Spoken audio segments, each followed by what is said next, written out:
राधे राधे मेरे प्यारे भाइयों बहनों माताओं व बंधुओं। आज कार्तिक मास का पहला सोमवार मैं आपके लिए लाई हूँ भगवान शिव और माँ पार्वती की कथा।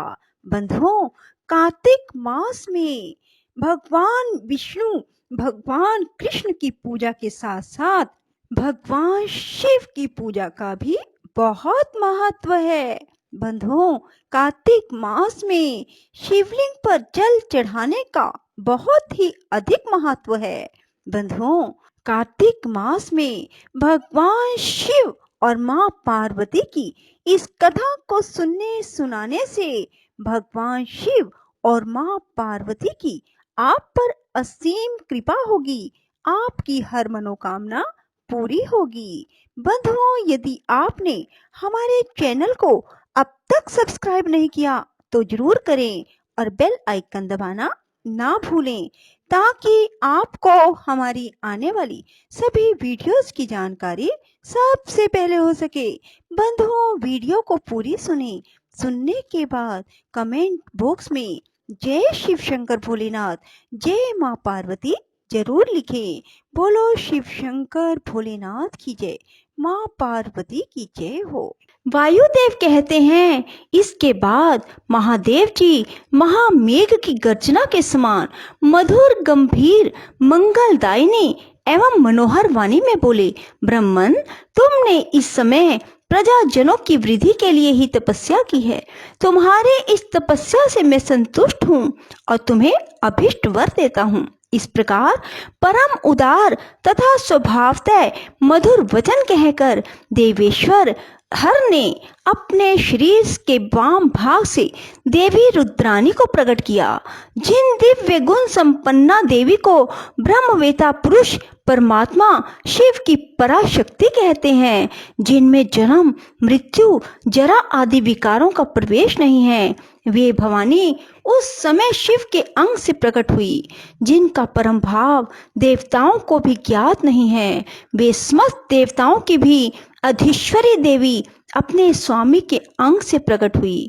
उन सर्वलोक महेश्वरी परमेश्वरी को देखकर विराट पुरुष ब्रह्मा ने प्रणाम किया और उन सर्वज्ञा सर्वव्यापिनी सूक्ष्म सद स्वभाव से रहित और अपनी प्रभा से इस संपूर्ण जगत को प्रकाशित करने वाली पराशक्ति महादेवी से इस प्रकार प्रार्थना की।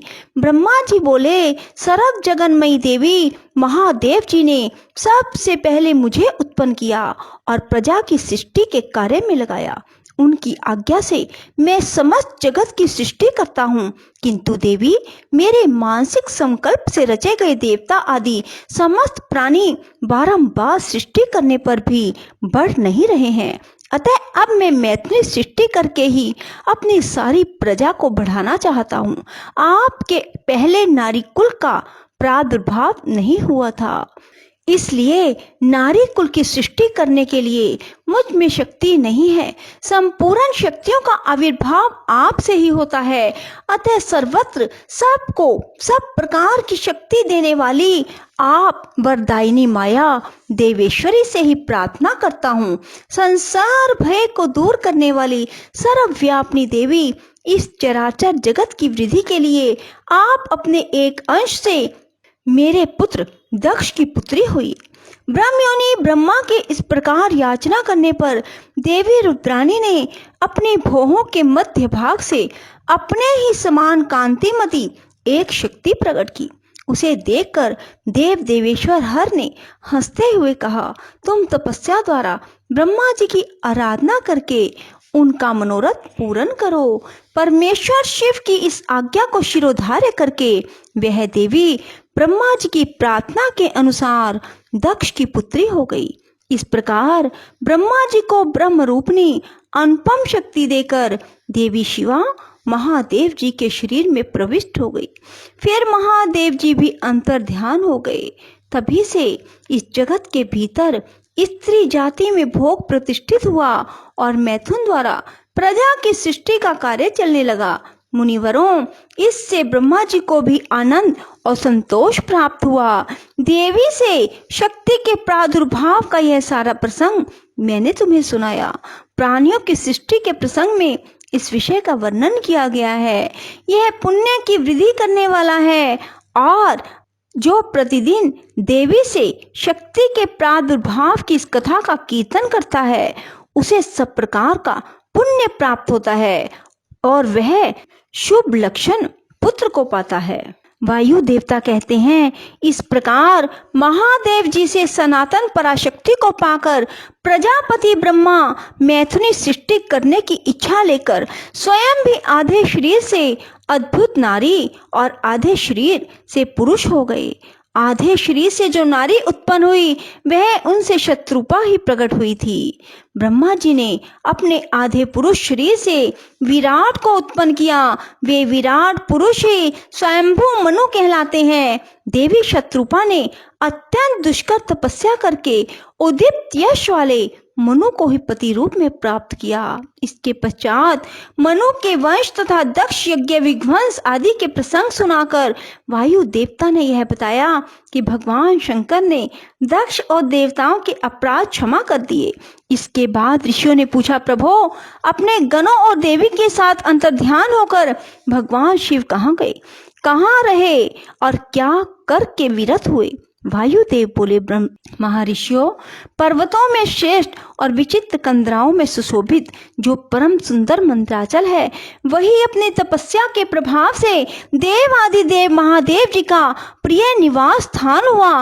उसने पार्वती और शिव को अपने सिर पर ढोने के लिए बड़ा भारी तप किया और दीर्घ काल के बाद उसे उनके चरणार बिंदु के स्पर्श का सुख प्राप्त हुआ। उस पर्वत के सौंदर्य का विस्तार पूर्वक वर्णन सहस्त्रों मुखों द्वारा 100 करोड़ वर्षों में भी नहीं किया जा सकता।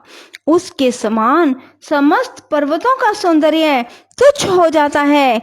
इसीलिए महादेव जी ने देवी का प्रिया करने के लिए उस अत्यंत रमणीय पर्वत को अपने अंतःपुर बना लिया। इस सर्वश्रेष्ठ पर्वत का स्मरण करके रैभ्य आश्रम के समीप स्थित हुए अंबिका सहित भगवान त्रिलोचन वहां से अंतर्ध्यान होकर चले गए। मंदराचल के उद्यान में पहुंचकर देवी सहित महेश्वर वहां की रमणीय तथा दिव्य अंतःपुर की भूमियों में रमन करने लगे। जब इस तरह कुछ समय बीत गया और ब्रह्मा जी की मैथिली सृष्टि के द्वारा जब प्रजाएं बढ़ गई तब शुंभ और निशुंभ नामक 2 दैत्य उत्पन्न हुए। वे परस्पर भाई थे। उनके तपोबल से प्रभावित हो परमेष्ठी ब्रह्मा ने उन दोनों भाइयों को यह वर दिया था कि इस जगत के किसी भी पुरुष से तुम मारे नहीं जा सकोगे। उन दोनों ने ब्रह्मा जी से यह प्रार्थना की थी कि पार्वती देवी के अंश से उत्पन्न हो, जो अयोनिजा कन्या उत्पन्न हो, जिसे पुरुष का स्पर्श और रति नहीं प्राप्त हुई तथा जो अलंघ्य पराक्रम से संपन्न हो, उसके प्रति काम भाव से पीड़ित होने पर हम युद्ध में उसी के हाथों मारे जाएं। उनकी इस प्रार्थना पर ब्रह्मा जी ने तथास्तु कहकर स्वीकृति दे दी। तभी से युद्ध में इंद्र आदि देवताओं को जीतकर उन दोनों ने जगत को अनिति पूर्वक वेदों के स्वाध्याय और वस्त्रकार आदि से रहित कर दिया। तब ब्रह्मा ने उन दोनों के वध के लिए देवेश्वर शिव से प्रार्थना की, प्रभु आप एकांत में देवी की निंदा करके भी जैसे तैसे उन्हें क्रोध दिलाइए और उनके रंग रूप की निंदा से उत्पन्न हुई काम भाव से रहित कुमारी स्वरूपा शक्ति को निशुंभ और शुंभ के वध के लिए देवताओं को अर्पित कीजिए। ब्रह्मा जी के इस तरह प्रार्थना करने पर भगवान ने लोहित रुद्र एकांत में पार्वती की निंदा सी करते हुए मुस्कुरा कर बोले, तुम तो काली हो। तुम सुंदर वर्ण वाली देवी पार्वती अपने श्याम वर्ण के कारण आक्षेप सुनकर कुपित हो उठी और पति देव से मुस्कुरा कर समाधान रहित वाणी द्वारा बोली। देवी ने कहा, प्रभु यदि मेरे इस काले रंग पर आपका प्रेम नहीं है तो इतने दीर्घ काल से अपनी शिक्षा का आप दमन क्यों करते रहे हो? कोई स्त्री कितनी ही सर्वांग सुंदरी क्यों ना हो, यदि पति का उस पर अनुराग नहीं तो अन्य समस्त गुणों के साथ ही उसका जन्म लेना व्यर्थ हो जाता है। स्त्रियों की यह सृष्टि ही पति के भोग का प्रधान अंग है। यदि वह उससे वंचित हो गई तो इसका और कहाँ उपभोग हो सकता है। इसलिए आपने एकांत में जिसकी निंदा की है उस वरण को त्याग कर अब मैं दूसरा वरण ग्रहण करूंगी अथवा स्वयं ही मिट जाऊंगी। ऐसा कहकर देवी पार्वती शैया से उठकर खड़ी हो गई और तपस्या के लिए दृढ़ निश्चय करके गदगद कंठ से जाने की आज्ञा मांगने लगी। इस प्रकार प्रेम भंग होने से भयभीत हो भूतनाथ भगवान शिव स्वयं भवानी को प्रणाम करते हुए बोले। भगवान शिव ने कहा, प्रिय, मैंने क्रीड़ा या मनोविनोद के लिए ये बात कही है।